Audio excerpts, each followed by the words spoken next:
The way districts are drawn determines who is representing an area of the state in the legislature, the courts, and even the Supreme Court. And this year, the redistricting of Louisiana is set to take place as it does every 10 years, and there could be some big changes on the local level with the shift in the state population. In House Governmental Affairs, the rules of how the redrawing of the districts was laid out in a simple House resolution. It has to be approved by the House and Senate. It's all based on the census data from 2020, which the numbers have not been released yet. The biggest changes could come down to the local level, where some precincts could be pushed into different districts. So you do have several requirements that all kind of come together with regards to properly drawing district lines. The first and foremost one is population. In other words, you can't have one district that's 80,000 people and another district that is 20,000 people. That violates the Constitution. The question is, does every district have to be 40,001 people? Public input is going to be taken into account as the rules are created for transparency. Some have called for the districts to be more competitive in elections.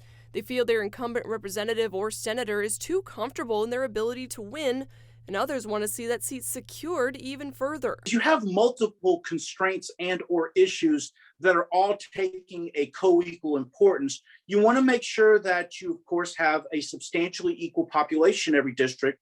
You also have to make sure that you have appropriate minority representation. You then have to take into account existing realities, which is not everybody in Louisiana is 50% for one party. The last time the lines were drawn in 2011, the state had a much different population. But now the rural areas have seen a decrease in people living there, and the metro areas are seeing a rise. 10 years ago, the challenge Louisiana had was you had substantial population losses from Hurricane Katrina, which meant that there was a loss of representation in the New Orleans area. Well, what's happened since 2010 is you've had a rebound of population in those areas, which means there's a question of what, if any, additional representation that Orleans Parish is entitled to. During the committee hearing, representatives made a point to have the Supreme Court districts included in the redrawing process. It sparked some debate of how that will work. The districts have not been redrawn since the 90s. Some say the court is not an accurate representation of the state demographics. Last time the lines were drawn was in 1998.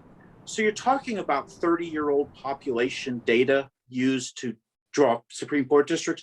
So you have vast disparities in population in the Supreme Court districts, especially since when reapportionment plans were drawn in 2011, Supreme Court districts were not among what was redrawn. The resolution still has to be debated on the House and Senate floor, where these rules could be subject to change or other amendments could be added before the public has their chance to share their thoughts. The census data for the parishes and precincts is expected to be released in late August. Once the redrawing begins, lawmakers will be hitting the road to meet with the public all around the state to hear their input on those lines and how they'll be drawn.